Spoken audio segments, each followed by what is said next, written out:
Well, hello everybody. Good morning, good afternoon, good evening, or good middle of the night if you happen to be in Australia or something like that.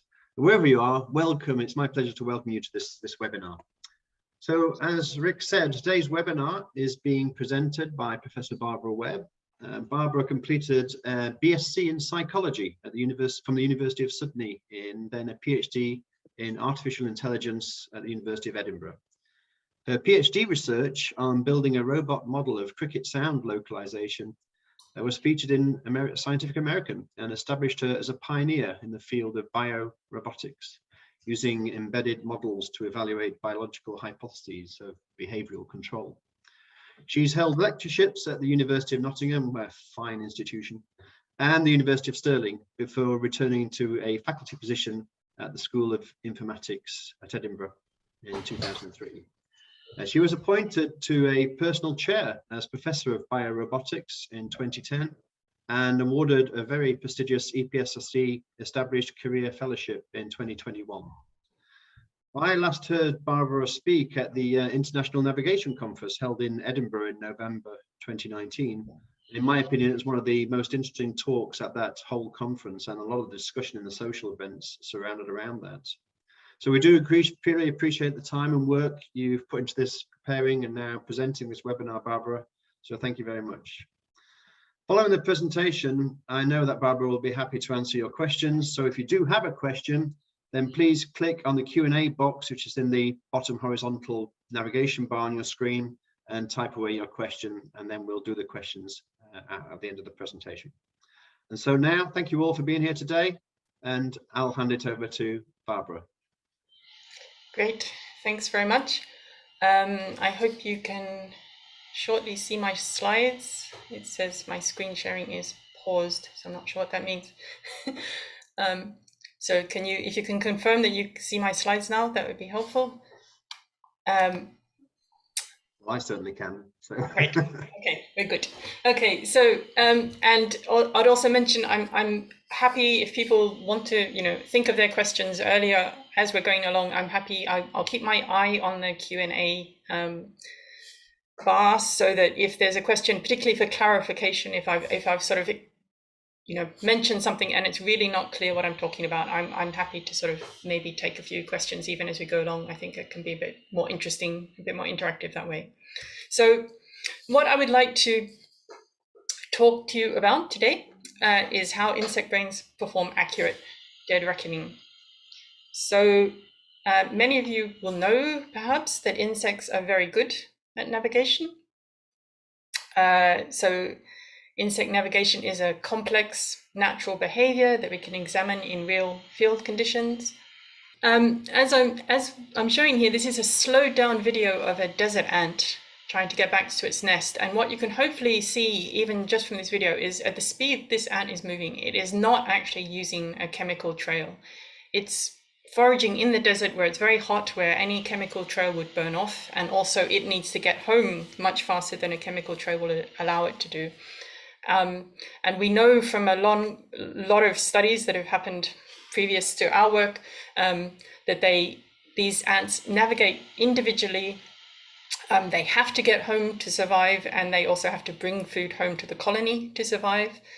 They've been observed to do this over really long distances, up to 1 kilometer away from their nest, which is actually just a tiny hole in the ground. And we know that some of the key mechanisms they use to do this are path integration, or dead reckoning, and visual memory. And I'm not going to talk about the visual memory aspect at all in this seminar, but at the end I can mention it if it seems relevant.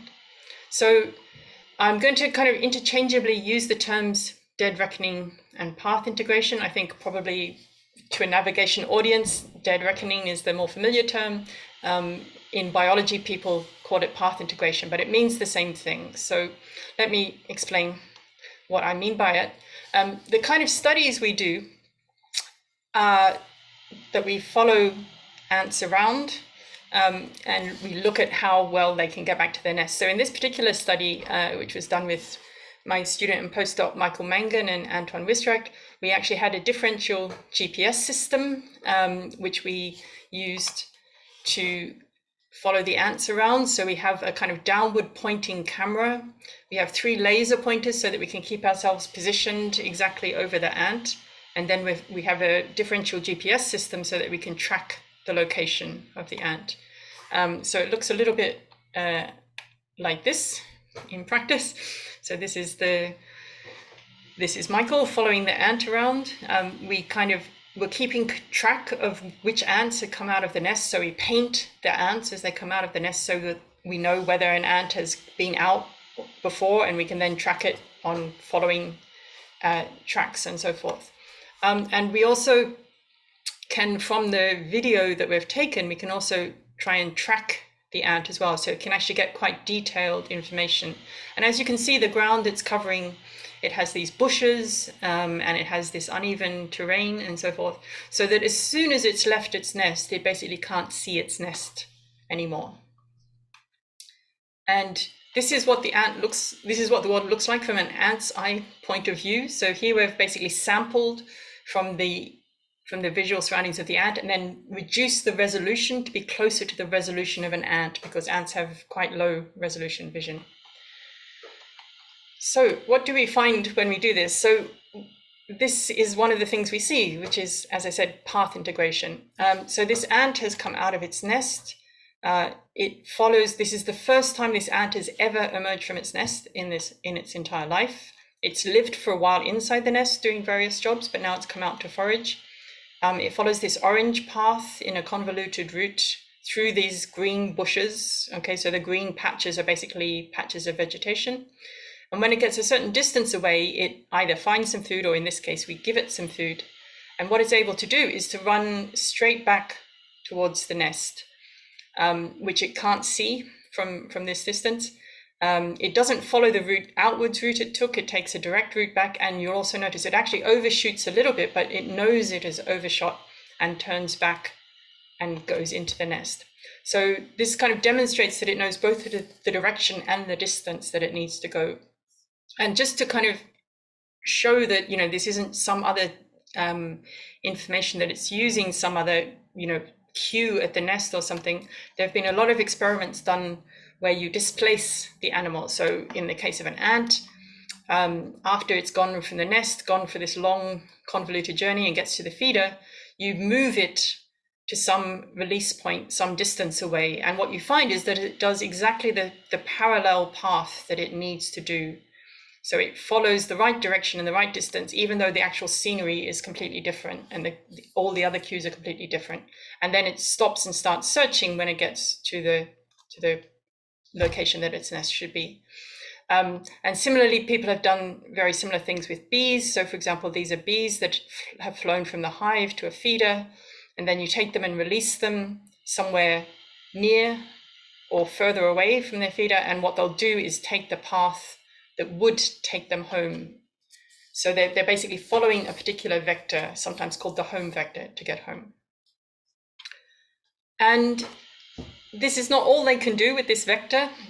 So as well as returning home after finding the food, which is the path we've sort of shown in red here, the complicated outward path, and then this red path that comes directly back, the very next time the ant comes out of the nest, it goes directly back to the food. So this is the route, an outward route that it hasn't taken before, but it has this vector memory of where the food was in relation to its nest, and it can find its way there again.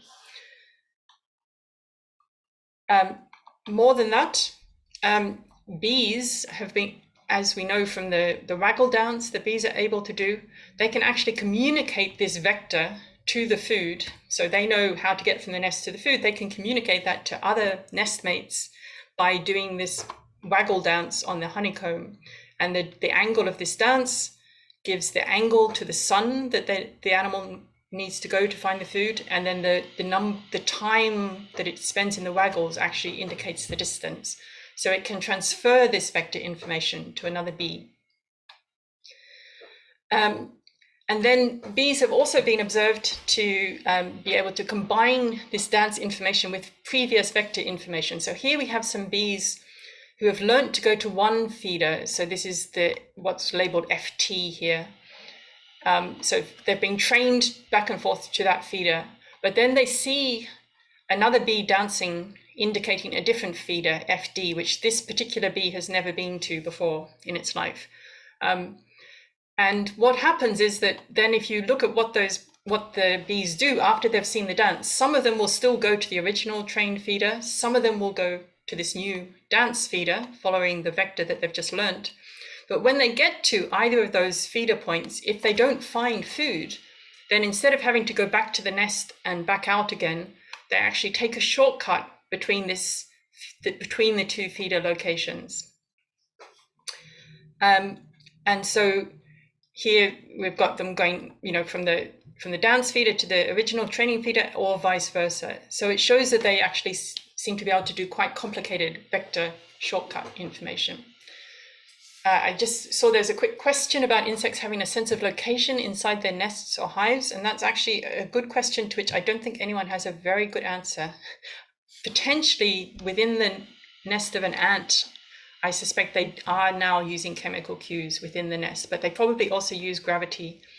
And whether they do path integration inside the nest is a really good question, which I don't actually know the answer to.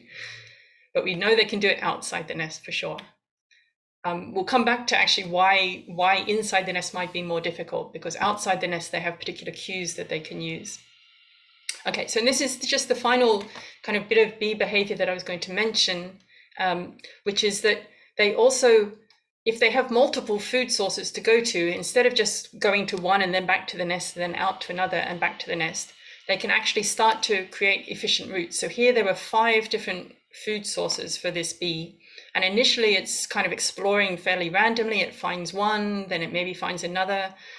But every time it comes out of the nest, it does a more efficient route around those different food sources. So you can see one bee is going around the route in one direction, another bee is going around the route in another direction. But either way, they seem to have actually found the shortest route. And this is sometimes called the traveling salesman problem, trying to find, if you have a set number of places you have to visit, can you actually find the shortest route between them? And bees seem to be able to do this. Okay, so how to do dead reckoning. I'm hopeful that there might be some people in the audience who have an interest in the kind of history of navigation and have heard of this device that I'm just going to describe now, which is called a traverse board.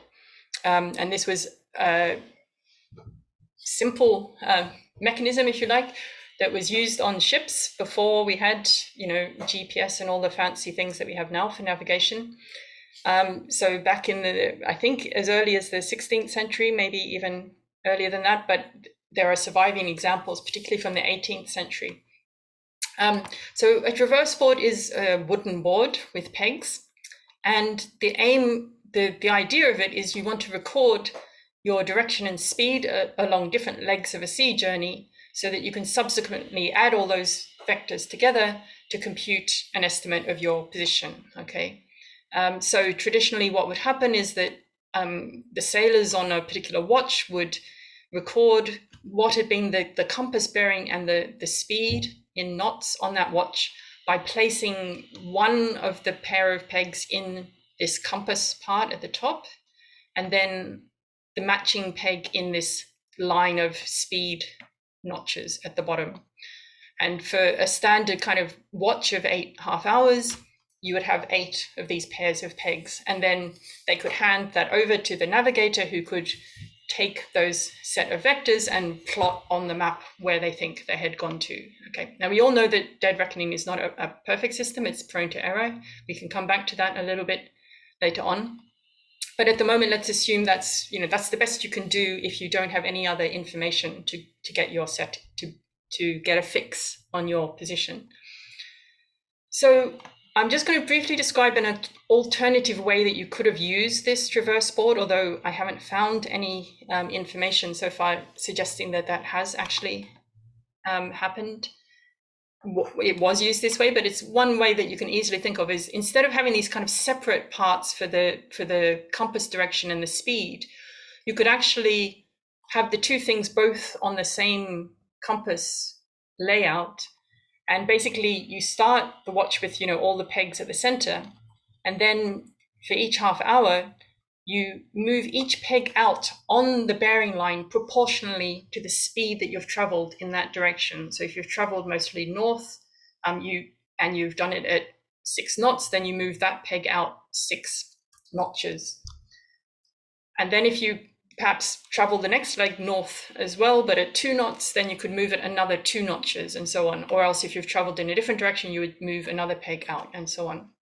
So basically what you're doing there is creating a simple computer for the vector addition of the legs of travel.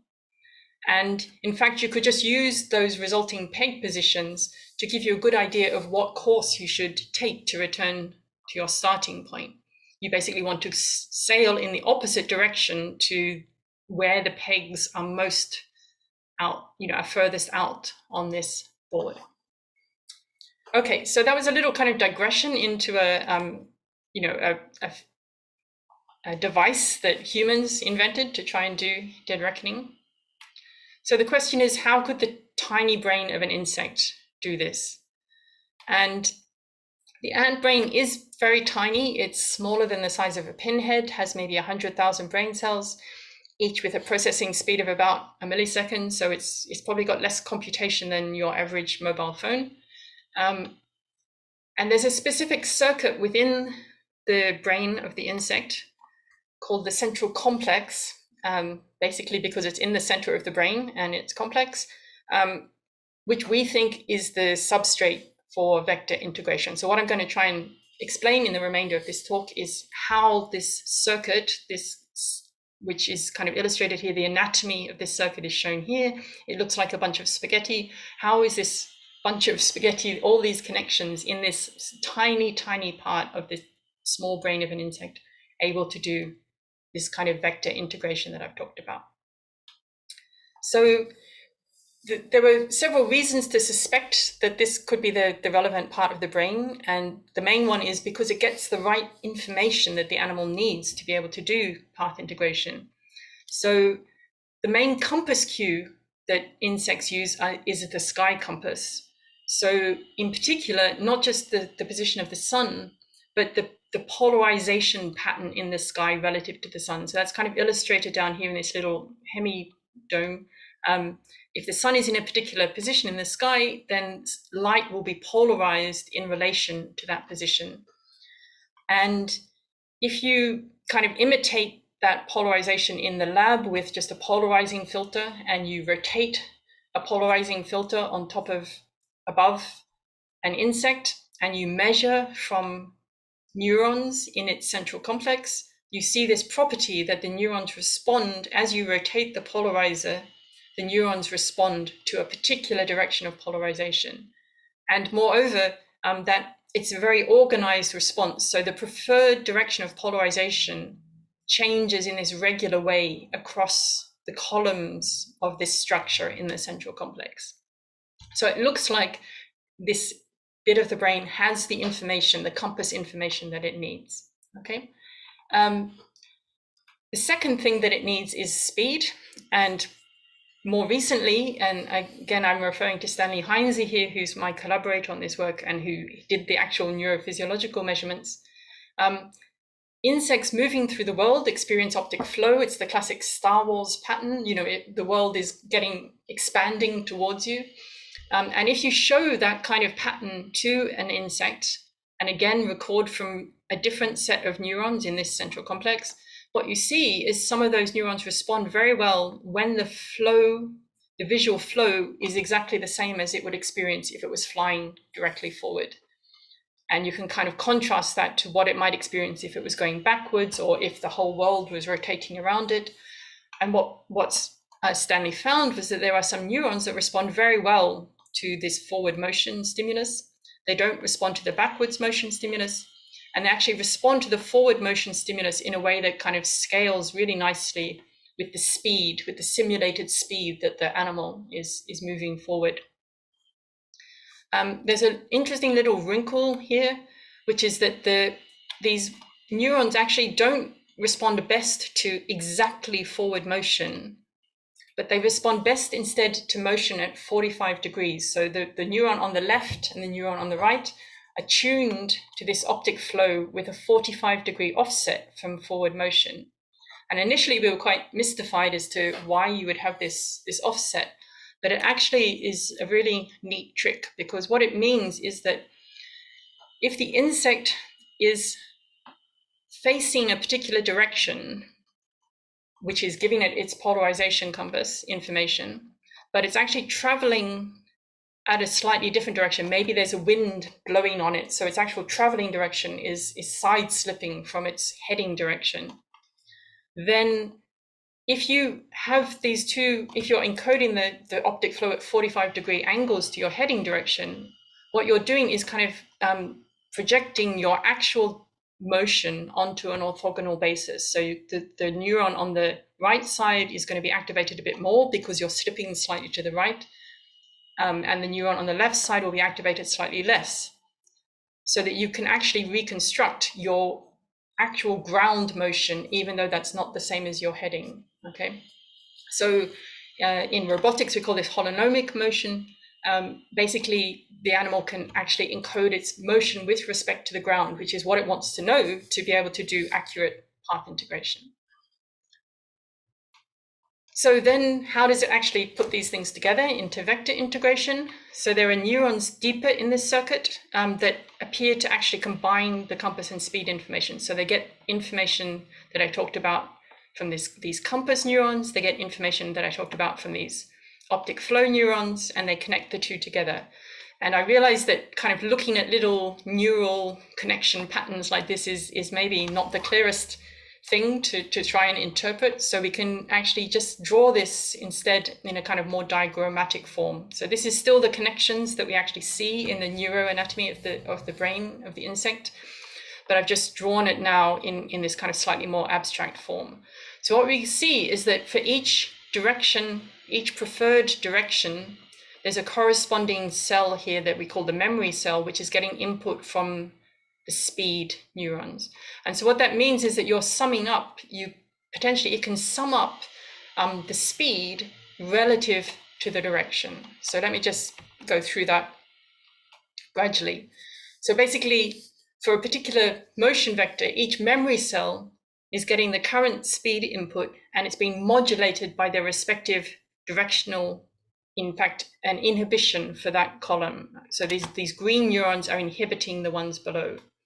So we can kind of draw that in this way. We could take, if this is the little vector of motion here, and each of these little columns is the activity of one of these memory neurons.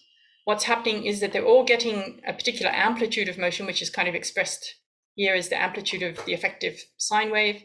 And then the direction that you're heading is the one that's most inhibited, so you have the lowest response there. The opposite direction is least inhibited, so you have the highest response there, and you have basically a sinusoidal encoding of the vector, which is a very standard way, a mathematical way to encode a vector is as a sinusoid with a particular phase and amplitude. And similarly, if we then have another little vector of motion here, we can represent that in the same way as the activity across all these neurons, with a different phase corresponding to the direction and a different amplitude. And what's nice about this is if you just accumulate these inputs, so continuously integrate these inputs, what you'll get is the sum of these two sinusoids, which will be exactly equivalent to the sum of those two vectors. So it will have the phase, that is the direction of the sum of those two vectors, and the amplitude, which is the distance, the length of the sum of those two vectors. So basically what this little neural system is doing is vector integration through this kind of sinusoidal sum. And actually, this is what we've found in the neuroanatomy, but it was actually suggested as a purely hypothetical model more than 25 years ago. And it turns out to be pretty much exactly how it's implemented in the animal. Okay, then we need, it's great that then gives us our information about our home vector. We've done the vector integration. We also then want to use it to get home. And the rest of this circuit actually gives us the steering output that we need. So basically what's happened is that by integrating all the inputs in the memory cells, we've formed what we call a population code for the home vector. So that is the activity across this set of neurons, set of 8 neurons as I've drawn it here.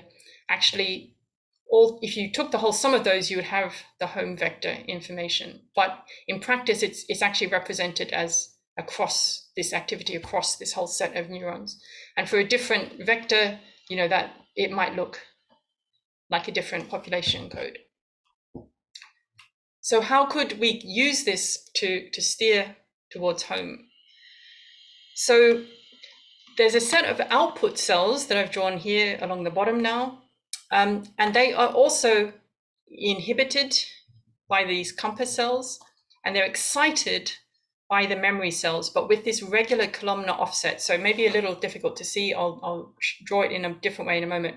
But you can see that, for example, this direction, this memory cell doesn't connect to the next steering cell down, but to one across. And there's this regular cross pattern of connections that happens. And if we actually reconfigure this circuit layout, so we just take all those connections, but we just draw it in a different way so that we can actually see what's happening. This is what the layout actually looks like. It actually forms a ring like this. So I want to stress this. This looks like a very artificial model, but actually every connection that's drawn in this picture is a connection we can justify from anatomical examination of the brain of the insect. So let me see if I can kind of talk you through the idea here. So the center is this ring of compass neurons, and then we have the next layer, which is the memory neurons, and then the output layer.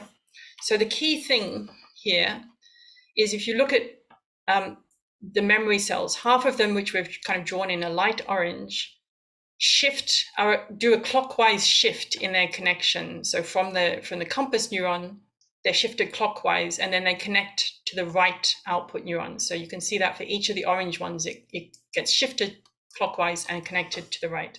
Then similarly, all the dark orange ones get shifted anti-clockwise, and they connect to the dark blue output neurons, which I've labeled as L. They're the left ones, okay? And as I said, these output cells also get this direct connections from the compass cells, so this is not shifted, and it's inhibitory. So what that means is that this particular one of these output cells, the R or the L, will take the difference. Will take the difference from the memory cells, and it will subtract the compass cell. Okay. So what these cells are doing are basically comparing the current heading to the memory shifted right or left. So I have another slide that kind of tries to illustrate this a different way, and hopefully this will make it clear. So what they're going to do is signal which way to turn. Okay. So if we think of the memory direction is this population code, this is the home vector, but it's expressed by this activity across the 8 memory cells. We do this clockwise, anti-clockwise shift and a clockwise shift of this activity, as I've kind of drawn here. So that's just rotating that activity by 45 degrees one way or the other. We then subtract the compass cell activity.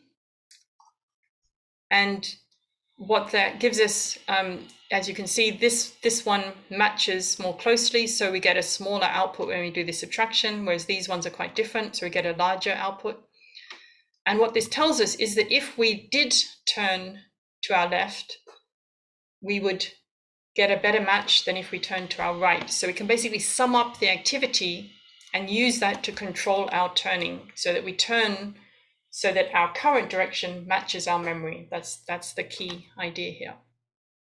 Okay, so it's quite hard to explain in a short time, but hopefully I've given you the kind of flavor of it. And again, I'm happy to kind of clarify it in questions at the end. But let me, and I think I'll skip that. Let me show you a little kind of simulation of this happening, and this might help as well. So basically, this is a little simulated bee. You can see that its heading direction is in the green inner ring. Whichever way it's heading, that's the strongest. And as it goes further and further north, it gradually sums up more and more in the opposite direction to the direction it's going, so that the activity gets stronger and stronger in these cells down here. And then when it gets to the time it wants to go home, it then uses the output from these steering cells to do it. And also because we've not put anything in here to stop it when it gets to the nest, it actually will also do this kind of emergent search pattern, because basically all the activity in the memory becomes close to zero. I'll just run it one more time if I can.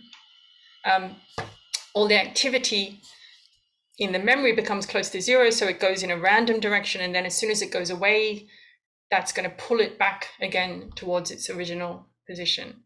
So we can basically see the whole system works as a model to explain the path integration, and that includes this bee actually, flying sometimes not in the direction it's facing as well, and it's able to find its way home. So we've also put this model onto a robot. So we've taken exactly the circuit that I've just described from the insect, and we've put it on this flying robot platform. It has a camera, a downward facing camera on a gimbal, so that it stays facing the ground. At the moment, we're not using the polarization. We're building the polarization sensor now, but for the moment, we're just using a magnetometer for the compass information. And as I kind of described before, we're trying to use the optic flow to estimate the ground speed. So we just see the flow on the ground, and we have these two filters that are looking for 45-degree directions. And we actually find, particularly, it helps if we know the depth or we keep a constant height, but otherwise we can actually get quite a good match to the real speed, the actual ground speed, from this optic flow. But it helps a lot that we keep a constant. We need the gimbal to stop there being too much noise around that estimate.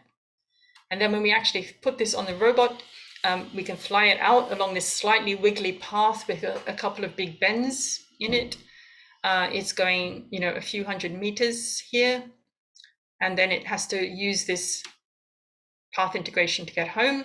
So here it comes back, and then it stops when it thinks it's found the right position. And we measure how much error there is in the distance, given how far it's flown. And what you can see here, hopefully, is that the blue is actually for the tests in reality, and it has a couple of meters error after going 150 meters in a path in natural windy conditions. And then we have some simulation conditions that try to make it harder and harder for it, but it still is very robust.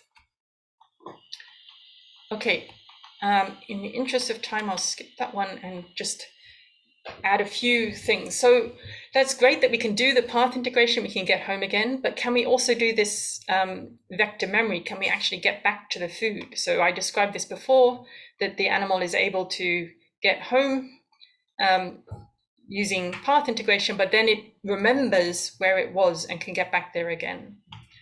So let me just kind of step you through the idea here. So what we assume is that when the animal has gone out and discovered food, at this point in time, it stores the vector memory. So it just kind of takes a snapshot of what the vector coordinates are when it's at this particular place, which is the value in its memory cells. So it just stores the value of its memory cells.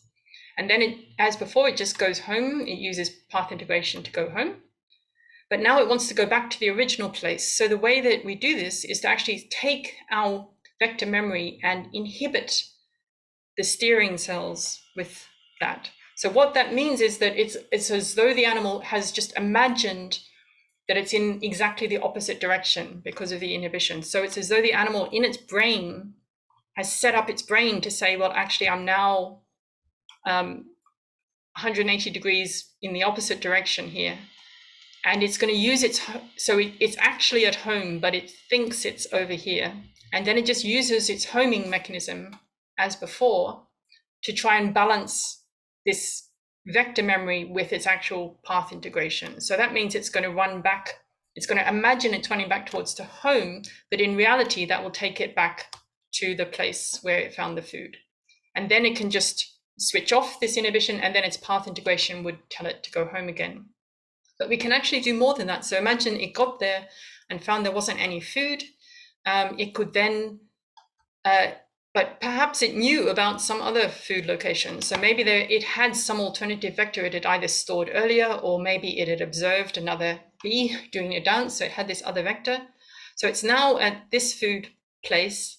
It's stopped using the first inhibition, so its path integration tells it that it's at this place. So now it just imagines, well, let's do this inhibition with this opposite vector. So that means that in its imagination, it's now moved over to here. And it again tries to go home. And as you can see, because in reality it's actually starting from this food position, that path is going to take it on a shortcut to the new food location. So we can actually explain how to do shortcuts with this very, very simple mechanism of inhibiting with a stored memory. And just to kind of illustrate, we can do this with our simulated bee. We can show that this really does work with this neural circuit. Okay, I realize I've only got a few minutes left, so that's good because I'm near the end. So then final thing is, can we actually explain this foraging from multiple food sources? And it turns out we can use exactly the same mechanisms again to do this. So what we do is we have this is now a simulated bee that is exploring, and every time it finds food, it stores a memory, a vector memory for that food source. And then when it comes out again and is trying to find food again, what it will do is cycle through its vector memories and work out which one is nearest to its current location. And nearest is given just simply by subtracting the vector memory from its current path integration. And the smallest amplitude one is the nearest location, so it will try to go to that nearest location. And if it's already been to one of those locations on that current belt, it's taken the food, so it won't go back there. So just with those two simple rules, it will gradually develop a memory of all the locations, and then it will gradually start to go around those locations in the fastest possible route. Okay, so let me just conclude. As I hope I've convinced you, many insects are highly competent navigators. And we have known for many years that they could do day reckoning using sky polarization pattern as a compass and optic flow and perhaps some other sensing for speed. But what we've shown in our recent neurophysiological and modeling work is how these signals can actually be combined in the insect brain to form the basis of a flexible vector memory. So I hope that's what I've managed to convey to you today. There are obviously still many interesting open questions. A few of these surround the type of memory that seems to be going on here. So the animal is able to instantaneously update its memory as it moves, but it also seems to be a very long-lasting memory. So if you take the ant and don't let it go for even 2 days, it still remembers its home vector and can use its home vector. We still don't understand how the bees managed to translate this vector memory into something completely different, which is a dance behavior in the dark in the hive. We're still very interested to evaluate how robust these natural sensory cues can be for heading and speed. And finally, whether we can actually have robots that really operate with the efficiency of insects. So let me just finish by saying thanks to some of the people involved in this work. In particular, I just want to highlight Tom Stone, who is the PhD student who did most of the modeling work that I've described, and also Stanley Heinzer, who's my biologist collaborator on this work. And thank you for listening, and I'm happy to answer questions.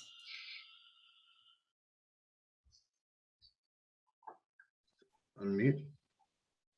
Well, thank you, Barbara. That was absolutely fascinating. I can't see any open questions at the moment. You answered the question that was actually on there previously. We have a comment from David Sheno, who is saying if anybody is interested, we've developed and built a scene projection system specifically to simulate insect vision sensitive to green, blue, and ultraviolet with polarization. It provides a higher degree of fidelity in both polarization and spectral contrast than simple red, green, blue with a linear polarizer. So, you have a comment on that, Barbara? Yes, I'm assuming it's probably the same system that I literally just was the thesis examiner for the for Zoltan Kozlak, who it may be someone else, but he built that. I think one of the interesting things there is particularly this issue of this the simple polarizer sheet, because in fact the sky polarization pattern is a much more rich pattern than just a single polarization direction, and we actually think that some of these experiments that have been done on the animal are actually a little bit misleading, because particularly for a single direction polarization, you have a 180 degrees aliasing that can be quite hard to, work out how to compensate for. But it turns out if you actually look at the sky pattern, the whole pattern in the sky, then you can disambiguate it quite easily. Okay, thank you. So we've got a question from Paul Kirsten. So has anybody used this modeling to implement a neural network to duplicate this process for a mechanical system?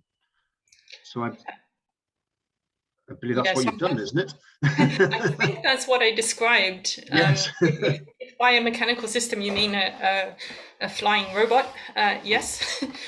So that's what we did. Our flying robot was specifically using a neural network based directly on this to control the robot. We've also done it on a ground-based robot as well. We actually did that first. So there's another question here from Isan Lamy. Thank you for the presentation. Can you please give an idea of the processing overhead or complexity of your model, if it's inefficient? Yeah, so it's actually pretty efficient. So we have at the moment, I can't remember exactly what the microprocessor is on the drone that we use, but it's not a very high-powered one, and all the processing is happening on the drone. We don't have to do anything off-board, including the optic flow calculation and then the actual.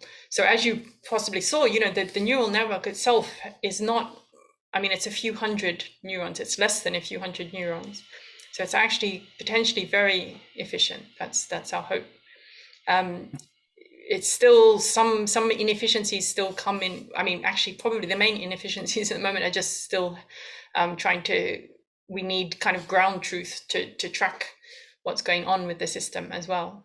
But okay, thank you. Yeah, and from Brian Fisk, he says, I believe this was implied, but the neural structure observed was common to both ants and bees, but has it been observed in other insects as well, and more complex animals? And for example, he's suggesting how does it relate to for example, dung beetles with other sensors such as star trackers? Yeah, so it's a really good question, and the short answer. Well, you shouldn't put the question away while I'm still answering. I'll put it back here. Okay, it's just handy to have it there to refer to. Okay, yeah. So the short answer is the circuit is common to both ants and bees and to other insects. So it's been observed in flies and in moths and in butterflies, and pretty much every insect has a central complex that has a very, very similar architecture.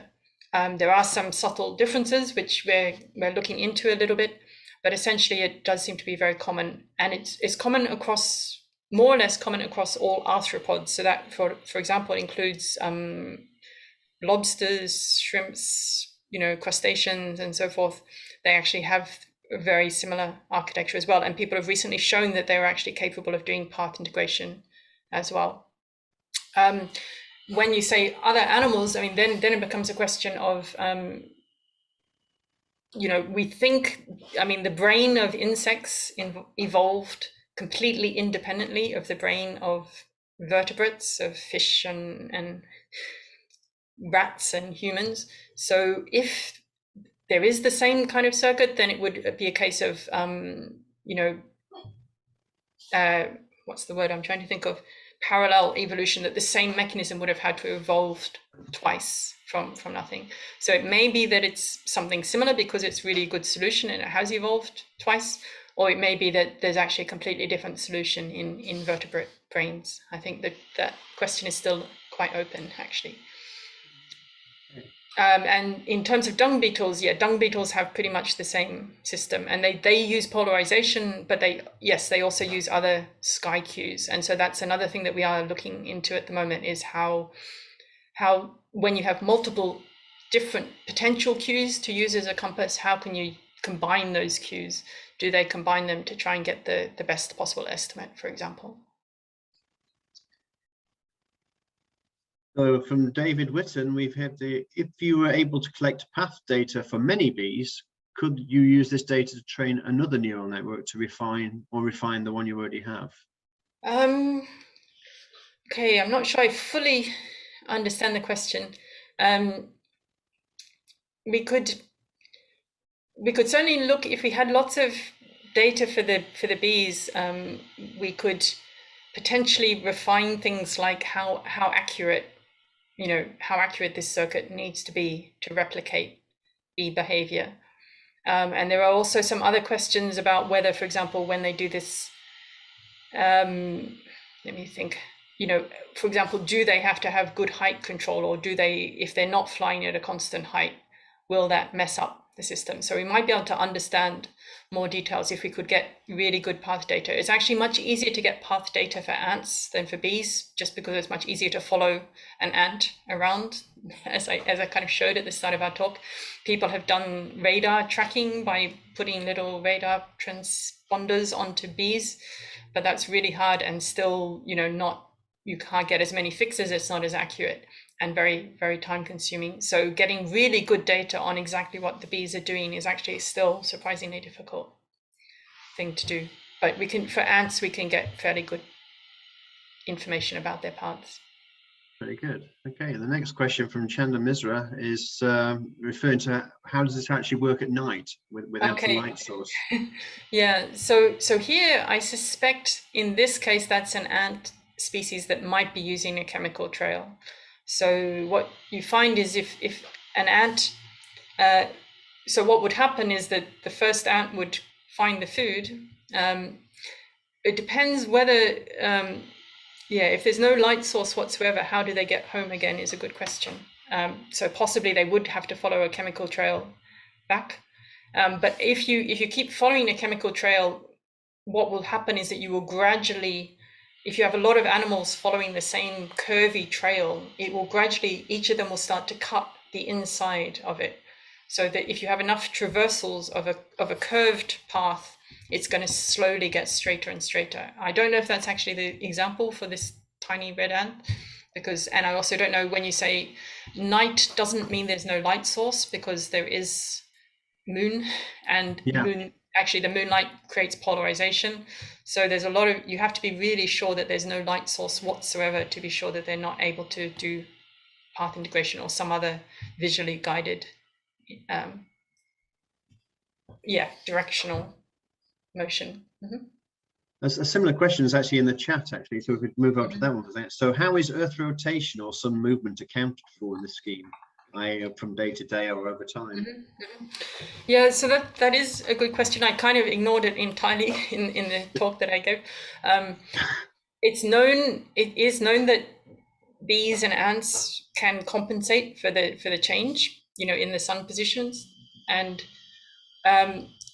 we think they use that, and that they have some, internal sense of time. So one possibility that's been suggested is that just they have essentially an internal clock that is able to gradually shift the calibration of this compass, so that the compass, which direction that the compass gives its highest response to, just shifts as the day goes across, or indeed that the memory itself gets shifted with the daytime.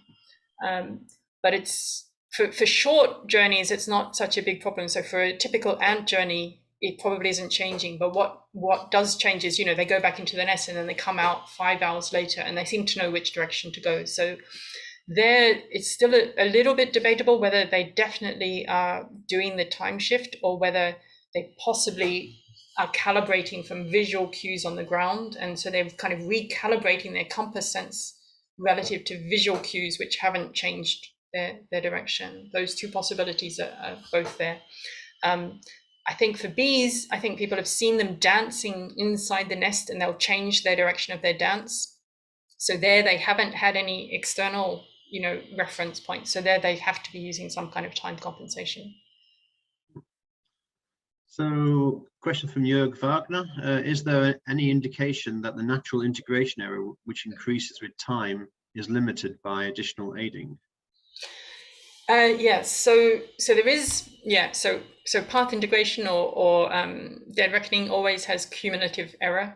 But what's important is that the cumulative error is disastrous if you don't have an external estimate of your rotation. So if you're doing pure dead reckoning where you're just trying to use your own internal motion, to estimate how far you've turned and how fast you're going, and you don't have an external reference for your compass, then the error adds up disastrously. But if you have an external compass, then the error does not increase as fast. It still does increase, but it seems like it's quite plausible for the insects. It doesn't increase too fast. And they do, as I kind of mentioned briefly at the beginning, they do have some backup mechanisms. So for example, if they get back in the vicinity of the nest, then either they may be able to use visual cues around the nest to locate it, they might be able to use odor from the nest once they get near enough to it, or they might even start encountering other ants from their own nest that gives them some cues. So it's not that they have to pinpoint exactly the nest position. I'm not sure, if that, I hope that's answered the question. You can clarify if there's an extra point there that I've missed. Yeah, that's good. From Jim Garrison, so is this approach used for long distance one-way navigation, such as the seasonal migration of monarch butterflies, in which the path each takes is a different generation? Yeah, so I think most people think that the long distance navigation is not a path integration process, but what it is the ability to maintain a particular compass heading. So the steering mechanism that I showed in the talk actually can work as a way to just maintain a compass heading. So I described how you could use, if you had a home vector memory, you could use that to adjust which direction you're going to match the home vector memory. But if instead of a home vector memory, you just have a innate preference for going northeast or something like that, then exactly the same steering mechanism could control you to keep on a northeast path. And again, for something like this, migration, long distance migration, you definitely again have to have time compensation. If you're using a sun or a polarization compass, then you have to have time compensation built into that as well. Okay, excellent. Thank you very much. Can't see any more questions coming at the moment. Perhaps maybe I could ask one, just a couple, just to finish things up, perhaps. I mean, you talked about measuring what's happening in these ridiculously small parts of very small brains. Could you say a little bit about how is that actually done? How do you actually get the measurements of what's actually happening in these tiny brains? Yeah, so I should emphasize I don't do that myself. That is what my colleagues do. But there's kind of two main methods at the moment. So there's the traditional method, which is that you use a very fine electrode and you pin the insect down in some way, put the electrode into its brain, and then show it various stimuli and measure. You can get this electrode into one of these neurons and measure the response of that neuron. The other way that's become very common in particularly using Drosophila, because you can use genetic methods now to actually alter the neurons such that either when that neuron is active, it emits light, or the neuron, if you shine light on the neuron, it changes its activity. So this is called neurogenetics, and it's actually amazingly flexible. And with the fly brain, they can actually either control or observe individual neurons while the animal is behaving and doing some kind of behavior, and see what effect that has. So because, as I said, that this central complex circuit is very, very similar across these different insects, we can actually use a lot of the data that comes from those experiments on Drosophila to understand the ant and the bee. Unfortunately, because ants and bees have a completely different kind of reproduction cycle, you can't do the same kind of genetic methods because they don't, flies reproduce every week. Ants, the queen ant breeds once and then has eggs for the next 20 years potentially. Right. So that really cuts out the possibility of doing genetic methods on those animals, unfortunately. Yeah. I guess the final question for me would be, is I love the sort of analog you've had of building the drone to emulate the behavior of the bees or the ants. But what sort of applications do you actually see of this in robotics? Where do you see it being? Could it be applied into different forms of robotic control, and what might those be? So I think there's sort of two scenarios. So one is obviously where you potentially don't have GPS or these other navigation systems, or you want it as a backup navigation system in case, you know, the navigation systems that we use now are no longer available. And the second one is really for robot applications where you just want the robot to be very cheap, cheap and cheerful. So I'm quite interested in, for example, environmental cleanup as a potential application, that you could have small robots that can go out and collect plastics from the beach. And you know, you want each robot to be as low cost as possible. And this might be a mechanism to have them be low cost, you know, reliable enough to do the job, but low cost enough that you don't mind if you lose a few. And that's the kind of scenario that I'm sort of thinking of, that these things might be useful for. Okay, well, I can't see any further questions, so I think the final thing is just to say thank you very much, Barbara. That was a fascinating presentation. I'm sure. I think we've had about 80 people online throughout that. So thanks so much for your time for giving the webinar. I think it's been wonderful, and thank you all the audience for attending. Just mention that the session was recorded, so it will be available online if anybody wants to check back to it later. But once again, thank you very much, and goodbye, everybody.